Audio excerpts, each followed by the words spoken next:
Tutto pronto qui in stazione per il contributo d'accesso, la misura che entrerà in vigore domani per il secondo anno di sperimentazione. Da domani rientra in vigore il ticket d'accesso a Venezia nell'ambito della seconda fase sperimentale. Questa misura, applicata per 50 giorni nell'arco della stagione estiva dalle 8:30 del mattino alle 16, riguarda i visitatori giornalieri non residenti in Veneto che non soggiornano all'interno del comune di Venezia.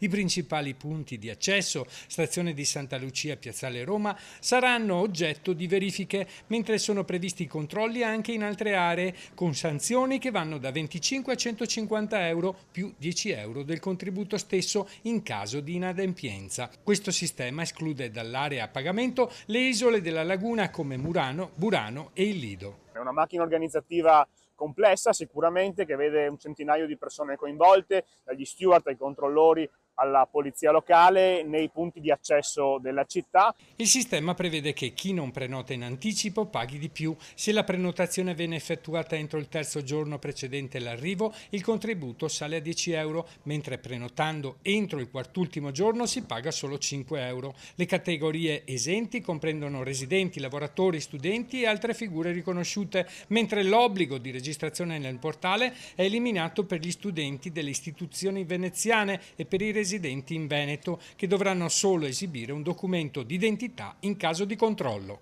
Ricordiamo che dopo tanti anni in cui nessuno ha mai preso in mano la questione del contributo d'accesso e più in generale nessuno ha mai preso in mano il tema dell'overtourism, questa amministrazione sta provando a sperimentare misure nuove per ridurre il fenomeno del turismo di giornata.